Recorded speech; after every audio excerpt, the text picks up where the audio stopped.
সুপ্রিয় দর্শক, খবর সংযোগের বিশেষ আয়োজন বিশ্ব আলোচনায় আপনাদেরকে স্বাগত। আপনাদের সঙ্গে রয়েছি আমি আহমদ আতিক। বিশ্ব আলোচনার অনুষ্ঠানটি আপনারা পৃথিবীর কোন প্রান্ত থেকে দেখছেন কমেন্টে জানান। আমরা আপনার মতামত শুনতে চাই। চলুন তাহলে আজকের অনুষ্ঠান শুরু করি। 2023 সালের আগস্ট মাসের শেষ দিক মার্কিন যুক্তরাষ্ট্রের তৎকালীন বাণিজ্য মন্ত্রী জিনা রাইমন্ডো বেইজিং সফরে গিয়েছেন। উদ্দেশ্য ছিল প্রযুক্তিগত স্নায়ুযুদ্ধের এই উত্তাল সময়ে দুই পরাশক্তির মধ্যে বাণিজ্য এবং চিপ রপ্তানি নিয়ে মার্কিন অবস্থান আরও স্পষ্ট করা। ঠিক এমন একটি চরম কূটনৈতিক মুহূর্তে কোনো আগাম ঘোষণা ছাড়াই হুয়াওয়ে বাজারে ছাড়ল তাদের নতুন স্মার্টফোন ম্যাট 60 প্রো। দৃশ্যত এটি একটি সাধারণ স্মার্টফোন রিলিজ মনে হলেও পর্দার আড়ালে এটি ছিল ওয়াশিংটনের গালে বেইজিংয়ের ছুঁড়ে মারা এক প্রচণ্ড শক্ত চপেটাঘাত।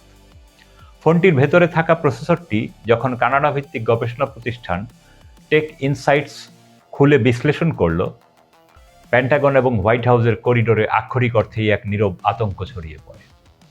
কারণ ফোনটির ভেতরে স্পন্দিত হচ্ছিল হুয়াওয়ের নিজস্ব ডিজাইনে তৈরি কিরিন 9000S চিপ, যা চীনের সবচেয়ে বড় সেমিকন্ডাক্টর নির্মাতা প্রতিষ্ঠান SMIC এর কারখানায় 7 ন্যানোমিটার প্রযুক্তিতে তৈরি। ওয়াশিংটনের হিসাব অনুযায়ী এই চিপটির অস্তিত্বই থাকার কথা ছিল না। মার্কিন যুক্তরাষ্ট্রের সর্বগ্রাসী স্যাংশন বা নিষেধাজ্ঞার বেড়াজালে এই ধরনের প্রযুক্তি তৈরি করা চীনের জন্য অন্তত এক দশক পিছনের স্বপ্ন হওয়ার কথা ছিল। কিন্তু হুয়াওয়ে এবং চীন শুধু যে সেই অসম্ভবকে সম্ভব করেছে তা নয়, বরং তারা প্রমাণ করেছে যে আমেরিকার চাপিয়ে দেওয়া মৃত্যু পরোয়ানাই তাদের জন্য ঘুরে দাঁড়ানোর সবচেয়ে বড় সঞ্জীবনী সুধা হয়ে কাজ করেছে। এই পুরো ঘটনাটি বুঝতে হলে আমাদের একটু পেছনে ফিরে যেতে হবে 2019 এবং 2020 সালের সেই দিনগুলোতে, যখন হুয়াওয়ের উপর খড়গ নেমে এসেছিল। ডোনাল্ড ট্রাম্পের প্রশাসন হুয়াওয়েকে এনটিটি লিস্টে অন্তর্ভুক্ত করার মাধ্যমে যে যুদ্ধের সূচনা করেছিল, জো বাইডেনের প্রশাসন পরবর্তীতে তা আরও কয়েক গুণ কঠোর করে। এই স্যাংশনগুলো কোনো সাধারণ বাণিজ্য নিষেধাজ্ঞা ছিল না, এটি ছিল 21 শতকের সবচেয়ে নিখুঁত এবং আধুনিক অর্থনৈতিক ব্ল্যাকমেল। উদ্দেশ্য ছিল পরিষ্কার, হুয়াওয়ে এবং চীনের প্রযুক্তিগত উত্থানের অক্সিজেন লাইন পুরোপুরি কেটে দেওয়া। কারণ আধুনিক বিশ্বে যার হাতে সেমিকন্ডাক্টর বা চিপের নিয়ন্ত্রণ, তার হাতেই ভবিষ্যতের বৈশ্বিক আধিপত্য। স্মার্টফোন থেকে শুরু করে যুদ্ধবিমান, এআই সার্ভার থেকে হাইপারসনিক মিসাইল, সব কিছুই এই ক্ষুদ্র সিলিকনের টুকরোর উপর নির্ভরশীল।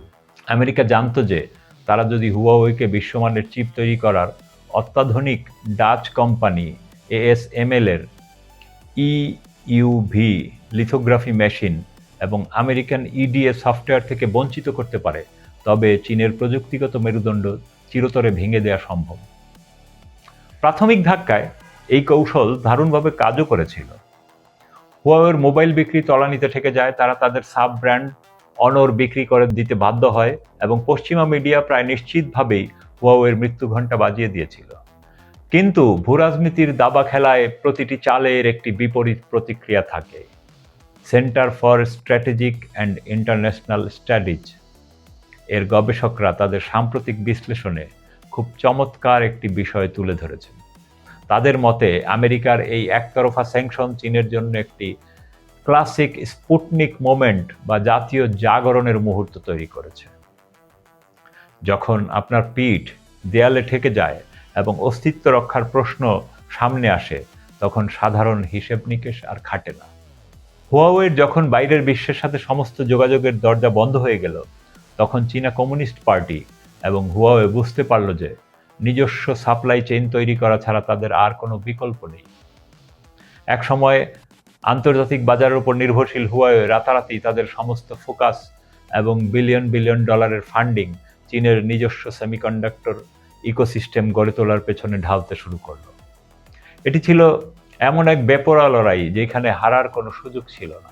এই পর্দার আড়ালের লড়াইটি কতটা সুদূর প্রসারী ছিল তা সেমিকন্ডাক্টর ইন্ডাস্ট্রি অ্যাসোসিয়েশন SIA এর একটি গোপন রিপোর্ট ঘাটলে খুব স্পষ্ট হয়ে ওঠে। তাদের মতে হুয়াওয়ে শুধু নিজেদের ভেতরেই গুটিয়ে যায়নি, বরং তারা সমগ্র চীন জুড়ে একটি শ্যাডো নেটওয়ার্ক বা ছায়া কারখানা ব্যবস্থা গড়ে তুলেছে। প্রায় $30 বিলিয়ন বিশাল রাষ্ট্রীয় সহায়তায় হুয়াওয়ে নিজেদের নাম লুকিয়ে বিভিন্ন বেনামি কোম্পানির মাধ্যমে চিপ ম্যানুফ্যাকচারিং প্ল্যান্ট তৈরি করেছে এবং প্রয়োজনীয় যন্ত্রপাতি কিনেছে। এই ছায়া নেটওয়ার্কের কারণে মার্কিন গোয়েন্দা সংস্থাগুলো অনেক ক্ষেত্রেই ট্র্যাক করতে ব্যর্থ হয়েছে যে ঠিক কোন কারখানায় কি তৈরি হচ্ছে। স্যাংশনের ছিদ্রপথে এবং আইনের ফাঁক গলে হুয়াওয়ে তাদের গবেষণা ও উন্নয়ন বা R&D এমন এক পর্যায়ে নিয়ে গেছে যা পশ্চিমাদের ধারণারও বাইরে ছিল। র্যান্ড কর্পোরেশন পলিসি পেপারগুলোর এই জায়গায় একটি ভয়াবহ সামরিক ও কৌশলগত দিক উন্মোচন করে। আমেরিকার ভয় আসলে হুয়াওয়ের স্মার্টফোন বিক্রি নিয়ে নয়, তাদের আসল ভয় হচ্ছে এই প্রযুক্তিগত স্বনির্ভরতার সামরিক প্রয়োগ নিয়ে। র্যান্ডের বিশ্লেষকরা বারবার সতর্ক করেছেন যে চীনের নিজস্ব চিপ শিল্প যদি আমেরিকার সাহায্য ছাড়াই উন্নত নোডে যেমন 7 ন্যানোমিটার বা 5 ন্যানোমিটারে পৌঁছতে পারে, তবে চীনের সামরিক বাহিনী পিপলস লিবারেশন আর্মি PLA এর AI এবং সাইবার ওয়্যারফেয়ার সক্ষমতা আমেরিকার ধরাছোঁয়ার বাইরে চলে যাবে। হুয়াওয়ের ঘুরে দাঁড়ানোর মানে হলো এখন চীনের নিজস্ব সামরিক ড্রোন, স্যাটেলাইট এবং নজরদারি ব্যবস্থা চালানোর জন্য তাইওয়ানের TSMC বা আমেরিকার ইন্টেলের উপর আর নির্ভর করতে হবে না। ফলে ভবিষ্যতে তাইওয়ান ইস্যুতে কোনো সংঘাত বাঁধলে চিপের সাপ্লাই চেইন কেটে নিয়ে চীনকে আর পঙ্গু করা যাবে না।